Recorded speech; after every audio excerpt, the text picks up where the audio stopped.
Nguyen Santano était certainement pressé de nous mettre à l'antenne et il a bien raison parce qu'on avait vraiment envie de vous retrouver, chers téléspectateurs, pour partager avec vous ces différentes rubriques du lundi. On espère bien que vous avez passé un bon week-end. Eh bien, ça a été le cas pour nous. Ça a été le cas pour nous et ça a été certainement le cas pour notre invité du jour. Il se nomme Mabea Stéphane. Bonjour Stéphane Mabea. Bonjour. Excusez-moi si je n'ajoute pas. L'évêque Stéphane L'évêque, Mabea. on le connaît en tant que prophète, mais désormais appelez-moi évêque. Évêque Stéphane Mabea, il faut dire que depuis le 5 août 2012, j'ai été consacré par l'un des plus grands collèges d'évêques basé à Londres, dirigé par l'archevêque J.P. Ackman, qui en est le président mondial. Donc, et qu'est-ce que ça veut dire quand on est simplement prophète, que maintenant on doit vous appeler bishop? Ça signifie quoi? Bon, être évêque, c'est une responsabilité. Tu deviens une sorte de berger, des bergers dans une nation ou dans ta congrégation, dans ta confession religieuse. Mais être prophète, c'est un ministère, c'est un appel. C'est d'ailleurs par mon ministère de prophète que j'ai écrit ce livre dont nous parlerons. Donc, l'évêque, c'est une fonction, c'est une responsabilité qu'on te confie.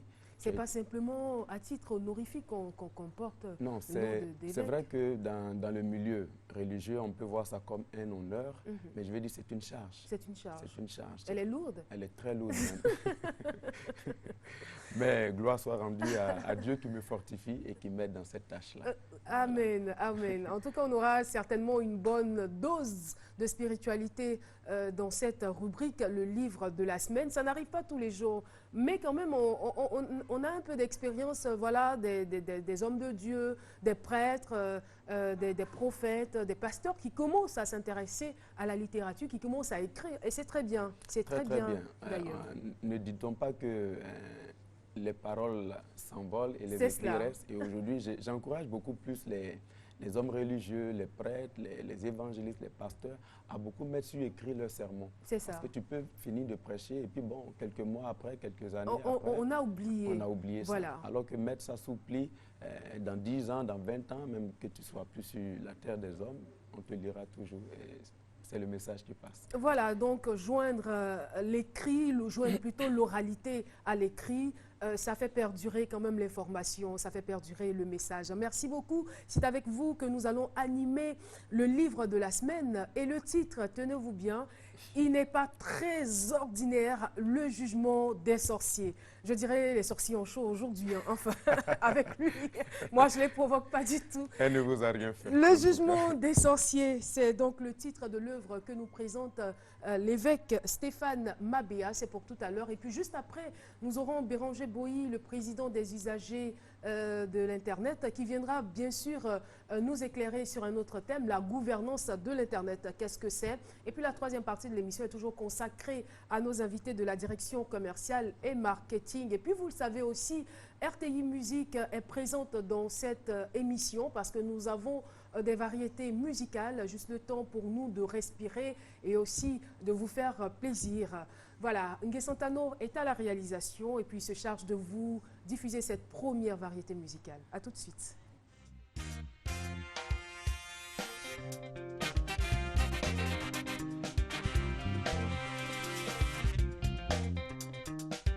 Nazongi, nangai, nazongi, mboka, motema na mawa, motema na basi, nazongi, nangai, nazongi, mboka, motema na mawa, motema na basi, motema na basi, yanga motema na basi, na mawa, na mawa, yanga motema na basi, yanga motema na basi, na mawa.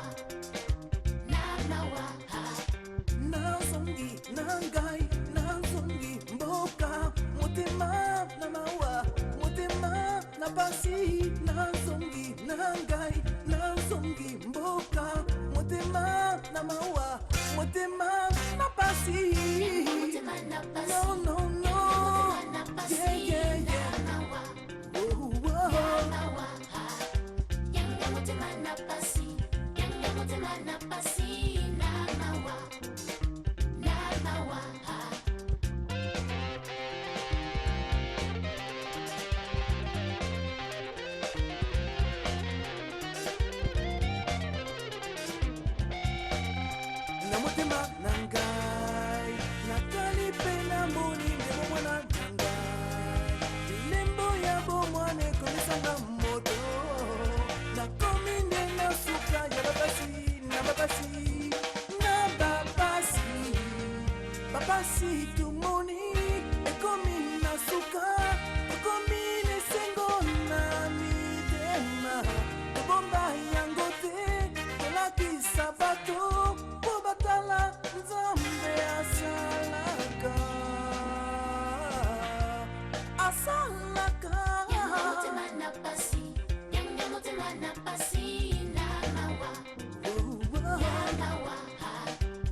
Voilà, on est dans le livre de la semaine, mais on était gratifié quand même d'une belle mélodie. On peut se réjouir en Côte d'Ivoire, pour ne pas dire en Afrique, d'avoir un Michael Jackson, albinos. Voilà, il ne faut pas se faire de complexe, ce n'est pas un handicap. Alors, c'est un homme comme tout autre. Il exprime tout simplement ce qu'il sait faire, il exprime ses talents. Et c'est ce que fait aussi notre évêque du jour, notre invité, que dis-je, Stéphane Mabea, le jugement des sorciers. Alors, on parle souvent de sorcellerie. On targue certaines personnes d'être sorcières. Sur quelle base, on ne sait pas. Mais qui, au juste, est appelé sorcier? J'ai voulu définir la sorcellerie dans ce livre, pas seulement par des mots littéraires, parce que j'estime que c'est un monde. La sorcellerie, c'est un monde. Alors, il faut définir la sorcellerie par ses fondements. C'est pourquoi, dans le premier chapitre, j'ai qualifié la sorcellerie de tueuse de destinée. C'est-à-dire Dieu a voulu que chaque homme soit associé à une destinée, que tu sois né pour accomplir quelque chose. Et malheureusement, beaucoup soit vivent sans pouvoir accomplir ce but-là, ou bien meurent même sans pouvoir l'accomplir. Pourquoi? Par l'œuvre de la sorcellerie. Alors, nous allons peut-être aller plus en profondeur. Et qu'est-ce qui vous a motivé à parler de sorcellerie? Vous avez été vous-même victime de sorcellerie, ou vous êtes issu d'une famille où l'on pratique la sorcellerie? Qu'est-ce qui vous a motivé au juste? Oui, ce qui m'a motivé, d'abord, il y a l'appel, il y a le ministère. Je suis prophète de ministère. Ça fait quand même plus de 10 ans que je parcours le monde entier à prêcher la bonne parole, la délivrance et la guérison. Alors, j'ai observé, je me suis rendu compte que la sorcellerie est un sujet dont on ne parle pas beaucoup, pour plusieurs raisons. Hein. Peut-être l'une des raisons, c'est qu'on a peur. On s'est dit, ah, si je parle trop de la sorcellerie, il y aura des représailles, on va trop m'attaquer. C'est pas sage de le faire, non? Il faut en parler. C'est un sujet comme tout autre dans la religion. Il faut en parler. Et en plus, quand ce sujet-là est à l'origine de beaucoup de malheurs, à l'origine de beaucoup de destruction, il faut en parler. Alors, ce qui m'a motivé, c'était le désir de faire connaître certaines choses à tout le public, à tout le monde en tout cas. Et la deuxième raison, c'est que j'ai voulu parler d'un monde qui, aux yeux de tout le monde, est un monde mystérieux. Il faut démystifier ça. Il faut dire aux gens, voilà ce que c'est que la sorcellerie. Et plus un ennemi est, j'allais dire, démystifié à tes yeux, tu n'as plus peur de lui, tu en parles et puis bon, tu trouves des solutions adéquates pour pouvoir faire face à ça.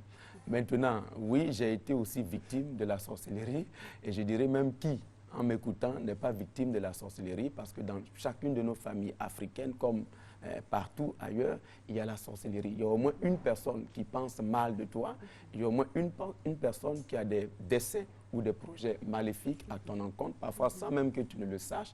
Donc, l'un dans l'autre, ça m'a poussé. Et puis après... Donc, si je comprends bien, la sorcellerie, ce n'est pas pratiqué seulement en Afrique. Et puis, la sorcellerie, ce n'est pas seulement, comme on le dit, prendre des âmes, non? Non, pas du tout. Il y a d'autres sentiments. Il y a d'autres sentiments. Du moment où, dans le livre, j'ai défini d'abord la sorcellerie par ces 3 fondements. Et le premier fondement, que j'ai appelé la haine, vous êtes d'accord avec moi que la haine est pratiquée dans le monde entier. Que ce soit chez l'Africain, que ce soit chez l'Européen, chez l'Asiatique, il y a toujours ce sentiment-là qui est dans le cœur de tout un chacun. Or, toute forme de sorcellerie commence d'abord par la haine. La haine elle-même, qui est la mère de beaucoup d'autres choses dont on peut parler, l'hypocrisie, la jalousie. Pourquoi est-ce que Caroline s'est mariée? Voilà, quelqu'un, voilà, tu es béni, hein, ton mariage est protégé, ne t'en fais pas. Mais je veux dire, la haine est la mère de toutes ces choses-là. Et du moment où l'on accepte dans le cœur la haine, ça va maintenant donner l'époux au deuxième fondement, qui est peut-être l'un des plus grands fondements dont j'ai parlé dans le livre, c'est-à-dire l'art de changer le bien de ta vie en mal. C'est-à-dire tu es né avec quelque chose de bon. Dieu est tellement bon qu'il ne t'a pas créé avec une histoire de misère, une histoire de tout ce que tu peux imaginer de mal que tu entends de vivre. Dieu n'a pas voulu ça pour toi. Mais Diane, pourquoi tu vis ça? Quelqu'un a osé en sorcellerie dans ta famille, dans ton entourage, changer ce bien de ta vie là en mal. Et comment? C'est toute la question intéressante auquel je me suis attelé dans le chapitre 2 de ce livre. Et puis, le troisième fondement que j'ai appelé les prisons de la sorcellerie. Il y en a jusqu'à 5. J'ai voulu faire comprendre aux uns aux autres que si par exemple, depuis des années, tu es une belle femme, puisque je parlais du mariage tout à l'heure, tu as tout pour pouvoir te marier, mais tu ne te maries pas. Quelqu'un a osé changer ça, mais où est-ce que la personne a caché ton mariage en réalité? Mais c'est peut-être aussi le comportement de la fille, ou peut-être qu'elle n'a pas envie de le faire. On peut aller plus loin même pour dire, mais pourquoi est-ce qu'elle se comporte comme ça? Parce qu'une femme normale ne peut pas se comporter comme ça. Pourquoi est-ce qu'elle se comporte comme ça? Vous allez voir qu'en fouillant, en priant, peut-être en allant plus loin, cette personne-là est victime d'un envoûtement. Parce que je parle de plusieurs formes d'envoûtement. On peut même envoûter ton intelligence, on peut envoûter ta manière de faire, alors qu'une femme se comporterait de façon normale. Toi, tu ne te comportes pas de façon normale. C'est vrai que le commun des mortels va te regarder et dire, mais pourquoi est-ce qu'elle fait ça? Mais en réalité, elle est sous l'emprise d'un esprit de sorcellerie. Et en définitive, j'ai donné certaines solutions aussi. Mais est-ce que le fait qu'aujourd'hui, dans les églises, on parle de sorcellerie, ou peut-être la jeune fille, elle a grandi, donc, par exemple, dans une famille où elle n'a vu personne se marier. Voilà, donc pour elle, on lui dit c'est dans ta famille, les gens ne se marient pas dans ta famille, c'est un problème de sorcellerie. Est-ce que déjà les bases ne sont pas faussées d'avance? Est-ce que ce n'est pas un handicap pour elle? Parce qu'à la limite, on a envie de se poser la question de savoir, est-ce que le fait de parler tout le temps de sorcellerie en Afrique n'handicape pas les Africains?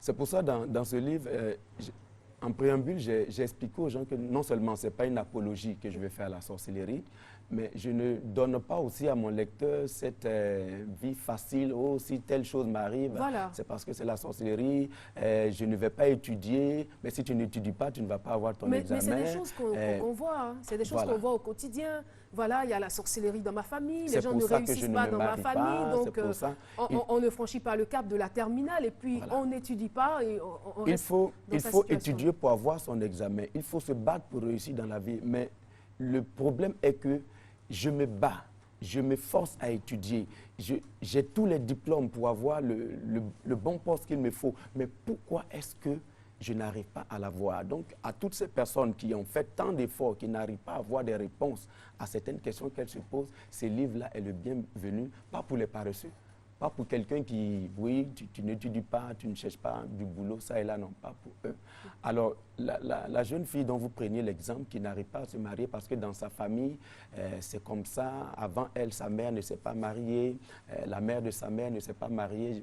C'est la mode dans la famille. Vous allez voir que c'est un problème de fondement, c'est un problème de fondation. C'est pourquoi dans ce livre, je parle des fondements de la sorcellerie. Vous ne pouvez pas détruire une maison si vous ne détruisez pas d'abord les fondements. Je dis souvent dans beaucoup de mes conférences que vous pouvez couper les branches d'un arbre, tant que la racine est là, l'arbre va repousser. Alors, pourquoi est-ce qu'elle ne se marie pas? J'ai parlé tout à l'heure de 6 prisons. Hein. Il est intéressant que tous ceux qui m'écoutent cherchent à avoir ce livre, parce qu'il y a 6 prisons. L'une des prisons dans laquelle, par exemple, les sorciers aiment beaucoup cacher le mariage, vous serez surpris, mais je vais le dire, c'est les profondeurs de la terre. L'une des prisons, par exemple, où les sorciers aiment cacher, je vais dire, la prospérité, les nominations, tu as tout ce qu'il faut pour avoir le poste qu'il faut, mais tu n'évolues pas. Tu vas bien fouiller, quand tu vas lire ce livre, tu vas te rendre compte que l'une des prisons, là, c'est la mer, ou bien les cours d'eau en général, les marigots, les fleuves et tout ça dans nos villages et un peu partout. Et sans parler des autres prisons, les forêts sacrées, ainsi de suite. Ce qui est fait dans les forêts sacrées est différent de ce qui est fait sous la terre.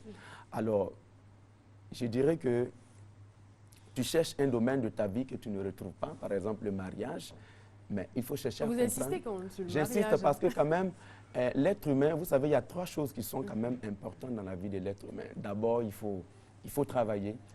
La parole de Dieu dit que l'homme ne mangera qu'à la sueur de son front. Il faut travailler pour pouvoir donc bien manger et bien vivre. Quand tu as fini de travailler, que tu as de l'argent, il faut chercher à se marier pour un homme et pour une femme. Et une femme, lorsqu'elle se marie, elle doit avoir du repos dans son foyer. Et pourquoi est-ce que l'homme qui t'a aimé hier, aujourd'hui, ne t'aime pas aujourd'hui, alors que tout était parfait?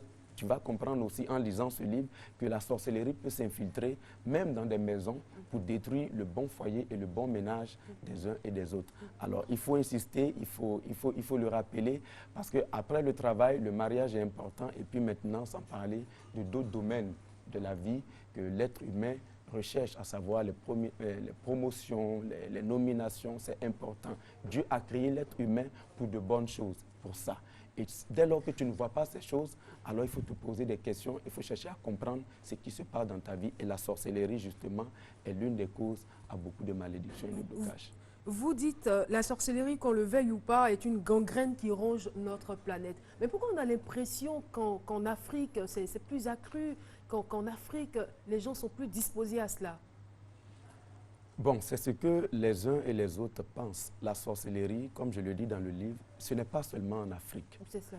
Elle est aussi pratiquée en Europe. Et peut-être même développée, plus développée ailleurs. Plus développée. Peut-être que dans ces nations dites développées, là, la sorcellerie va prendre un autre nom. Aujourd'hui, ce n'est pas le sujet que je vais toucher. Mais en Afrique, peut-être qu'il y a une certaine forme, une certaine dimension, parce qu'en sorcellerie aussi, on parlera de degrés et de dimensions, si on peut parler ainsi. Un sorcier qui a à sa disposition peut-être 1000 démons, parce que dans la sorcellerie, c'est quoi un sorcier? C'est celui qui peut parler le langage des démons, qui peut donc envoyer toutes sortes de démons, de maladies, de stérilité contre quelqu'un par des incantations et tout ça que j'explique bien dans ce livre-là. Maintenant, ici en Afrique, il faut reconnaître que peut-être que l'homme noir est un peu plus méchant que l'homme blanc. Peut-être parce qu'on vit beaucoup plus en communauté et que l'Européen, bon, ils sont seuls dans leur coin. Est-ce que la pauvreté n'est pas aussi l'une des raisons pour lesquelles la sorcellerie se développe? La pauvreté est l'une des raisons, mais je dirais que c'est la sorcellerie qui est l'une des raisons de la pauvreté de l'Afrique. Démontrez-le. Voilà. Je le démontre parce que non seulement la sorcellerie bloque, empêche l'intelligence de travailler comme elle doit travailler, empêche les promotions d'arriver, empêche les projets de se réaliser. Tout un chacun ici, chaque téléspectateur qui m'écoute aujourd'hui a un projet, il a un rêve qu'il a bien envie de réaliser pour que sa vie soit équilibrée un temps soit peu. Mais cette personne n'arrive pas à réaliser. Ce n'est pas parce que les projets, les bons projets ne manquent pas à l'Afrique. Il y en a les meilleurs et certainement les meilleurs qu'en Europe. Mais c'est parce qu'à la base, la fondation de l'Afrique peut-être un peu dans la sorcellerie. Donc ça empêche ces grands projets-là d'arriver. Alors que de l'autre côté, je disais tout à l'heure que les gens peut-être ne vivent pas en communauté comme nous. Aujourd'hui, nous, on vit beaucoup dans nos villages, dans nos familles, c'est de grandes familles. Le cousin jalouse un peu la cousine, alors que tu arrives en Europe, en France par exemple, où mon père, lui, chacun est dans son coin, quoi. Tu n'as pas le temps de voir ce que l'autre, il fait. Mais il y a une autre forme aussi de manifestation du monde ténébreux. C'est pourquoi j'ai dit que la sorcellerie, telle qu'on peut l'appeler, il va prendre un autre nom sous d'autres cieux. Voilà. Donc, pour moi, la sorcellerie, effectivement, est une gangrène pour l'humanité. C'est un sujet vieux comme le monde, mais qui est toujours d'actualité, qui détruit notre humanité. Et il faut trouver les solutions. D'accord. Et le texte de base qui vous a permis de développer les fondements de la sorcellerie et de parler plus en profondeur de la sorcellerie, c'est tiré de 1 Roi, chapitre 3, versets 16 à 27. C'est une histoire connue? Une histoire connue, l'histoire de 2 femmes qui vivaient dans la même maison. L'une d'elles a tué son propre enfant. L'une d'elles a tué son propre enfant et la Bible dit pendant la nuit, elle ne s'est pas contentée non seulement de tuer son propre enfant, elle va aller prendre l'enfant de l'autre, sa voisine à côté. Est-ce que c'était volontaire, puisque les textes disent qu'elle s'est couchée sur l'enfant? Mais peut-être par maladresse, par inadvertance, c'est arrivé? D'entrée de jeu, on pouvait se dire ça. Un accident peut arriver à tout le monde, même à une bonne mère. Mais la Bible nous dit au milieu de la nuit, elle s'est levée, c'est ce qui est grave maintenant. Elle s'est levée, elle a pris le cadavre de son enfant. Elle est allée le déposer à la place de l'autre. Et elle prend le bébé vivant de l'autre dame qu'elle garde. Une femme normale aurait eu l'attitude peut-être d'alerter tout le quartier. Mon enfant est mort, mon bébé est mort, se mettre à pleurer vraiment à tue-tête. Mais elle, quel sang-froid. Et dans mon livre, j'explique que le monde de la sorcellerie est un monde où les gens sont sans cœur. Qu'il soit ton père, qu'il soit ta mère, qu'il soit ton propre enfant que tu as mis au monde, dès lors que le premier fondement qui est la haine anime leur cœur, il n'y a plus de sentiment. C'est-à-dire ta propre mère peut se lever contre toi. Ton propre père peut se lever contre toi et sans état d'âme. C'est ce qui s'est passé. Cette femme a pris le bébé vivant de l'autre. Elle n'a pas eu pitié du cadavre de son enfant. Et mieux, arrivé même devant le trône du roi Salomon, c'est un texte que nous connaissons tous, elle n'a même pas tremblé encore là-bas. Elle continuait toujours de faire du mal. Elle continuait de non, diviser cet enfant-là en deux, comme ça il ne sera ni à moi, il ne sera ni à l'autre. Quelle manifestation de la sorcellerie. C'est ce que j'ai voulu montrer par ce test. Et puis ensuite, pourquoi est-ce que l'épée de Salomon est venue vraiment régler le problème, d'où un peu le titre de ce livre-là. Je parle de jugement parce que je fais le procès. Quand on fait le procès de quelqu'un, on lui dit ce qu'on lui reproche. On lui dit ce qu'il a fait. J'ai dit, voilà ce que la sorcellerie fait. Voilà comment elle se manifeste. Peut-être que mais c'est quoi l'objectif au juste de ce livre? En tout cas, moi, je juge qu'il a été très bien écrit parce qu'au départ, quand j'ai vu le titre « Le jugement des sorciers », ça fait toujours bizarre. Ça fait bizarre. En fait, on se dit, voici quelqu'un qui va venir encore nous raconter des histoires. Oui, vous avez vu un cafard chez vous, c'est des sorciers ou des corbeaux sont passés ou des hiboux, tout ça. Hiboux, en fait, mais on se rend compte que c'est un développement quand même assez intellectuel qui a poussé avec des idées vraiment soutenues. Félicitations d'ailleurs. Mais au-delà de ça, quel est l'objectif que vous visiez? Est-ce que vous souhaitez par ce livre permettre à des personnes de sortir de la peur des sorciers, ou vous voulez leur donner des remèdes pour dire que voilà, si vous êtes par exemple dans des prisons sataniques, vous êtes par exemple dans des prisons de sorciers, voici la méthodologie ou la méthode pour en sortir, ou bien vous voulez interpeller même les sorciers pour leur dire ce que vous faites n'est pas bien, arrêté. Quels sont les objectifs visés par ce livre? Vraiment, vous avez, vraiment par inspiration certainement du Saint-Esprit, touché tous mes objectifs, que je vais résumer peut-être en 2-3 mots. Le premier objectif, je veux démystifier un monde qui semble être tellement mystérieux. Et vous savez que tout ce qui est mystérieux effraie. Donc, deuxième objectif, je veux dire aux gens qu'il ne faut pas avoir peur de la sorcellerie. Ce n'est pas si terrible que ça, surtout... Mais généralement, les gens ont peur de l'inconnu parce qu'on ne sait même pas qui est sorcier. Voilà, qui est sorcier. On ne sait pas, parce que des fois, ils prennent le manteau d'ange. Le manteau d'ange, c'est en vous cela mangez que peut-être vous mangez puis après, ensemble. On vous dit non, cette personne est sorcière. Franchement, il y a de quoi être scandalisé. Et parfois, ce n'est pas évident même de les dévoiler comme ça dans nos familles. Hein. On peut accuser quelqu'un d'autre. Et même quand on l'accuse, on n'a pas de preuves palpables. On n'a pas de preuves palpables. Donc la peur de l'inconnu. Et voilà, je veux faire sortir les gens de la peur de l'inconnu parce qu'un ennemi dont tu ne connais pas les forces, les faiblesses, vraiment, il t'effraie. Et c'est pour ça que la sorcellerie effraie, j'allais dire, l'ensemble de la planète. Donc l'objectif que je vais atteindre, c'est vraiment vous dire, vous pouvez lire ce livre, vous allez comprendre des choses qui se passent dans la sorcellerie. Et un dernier objectif aussi, vous allez savoir quelles sont les solutions que Dieu propose à la sorcellerie. Vous voyez que dans ce livre, j'ai donné des prières stratégiques. Par exemple, comment il faut briser les prisons de la sorcellerie. Comment est-ce qu'il faut sortir vraiment de l'influence d'un esprit humain qui est l'un des démons que les sorciers aiment beaucoup envoyer dans la vie des gens. Vous voyez des gens dans leurs rêves, ils sont toujours en train de se battre, ils ont l'impression qu'ils mangent dans des endroits. Tout ça, en lisant ce livre, vous allez comprendre quels sont les esprits, les démons spécialisés que les sorciers envoient et quelles sont les prières stratégiques qu'il faut faire. Et puis en définitive, bon, il y a des contacts pour nous joindre aussi. Nous pouvons être des conseillers spirituels pour aider toutes ces personnes-là à sortir vraiment de cette situation-là. On est pratiquement au terme de notre entretien, mais il y a une histoire qui m'a ému, celle de votre père, qui a été victime de la sorcellerie pendant de nombreuses années et qui vous a même abandonné. Tout à fait. Parce que la sorcellerie. Parce que sa propre mère l'a livré en sorcellerie. Ma grand-mère, elle s'appelle Nameto, je n'ai pas honte de dire son nom. Père, son âme n'est plus sur la terre des hommes. Vous avez eu l'occasion de la délivrer avant qu'elle ne meure? Non, vous n'étiez pas encore consacré? Non, j'étais déjà, je connaissais déjà le Seigneur, j'étais déjà chrétien affermi, mais je n'étais pas encore consacré en tant que prophète. Alors, ce qui s'est passé, c'est que c'est à la suite même d'une révélation que Dieu m'avait faite. Elle a confessé, mais quelques jours après, malheureusement, elle est morte. C'est pour ça, dans le livre aussi, j'ai dit, il y a aussi des choses qu'il faut comprendre dans le combat qu'un homme fait face à un sorcier. Il peut avoir plusieurs options. Soit, s'il ne veut pas lâcher ta bénédiction, Exode 22, 18, que je vais me permettre de citer, dit que tu ne laisseras pas la sorcière vivre. Ça veut dire que Dieu, à un certain moment, tu as de la valeur à ses yeux, mais il se rend compte que quelqu'un t'empêche d'évoluer. Qu'est-ce qu'il faut faire? En lisant le livre, vous allez découvrir. Alors, ma grand-mère a livré 11 de ses enfants. Ils étaient 11. Elle a livré 8 qui ont été tués par le clan de la sorcellerie. Il restait que 3, mon père et 2 de mes oncles. Alors, n'ayant pas pu les tuer, elle a vendu la réussite de mon père. Un homme brillant qui a eu sa maîtrise en droit ici en Côte d'Ivoire et qui a été envoyé en France pour suivre des études pour avoir le doctorat en droit. Donc l'avenir, j'allais dire, était un peu promoteur. Et elle lui a donné un gris-gris, prétextant le protéger et malheureusement, c'était... Malheureusement, arrivé là-bas, les dossiers disparaissent à l'université. Après, il pique une crise de folie, il devient un clochard. Il est parti en 81 quand je devais revoir mon père, c'était en 2003. Et aujourd'hui, la situation? Aujourd'hui, par la grâce de Dieu, il est passé par une délivrance. Aujourd'hui, il a tous ses papiers, il enseigne à l'université, il exerce sa fonction de juriste. Et vraiment, c'est ce que Dieu peut faire dans la vie de beaucoup de nos téléspectateurs.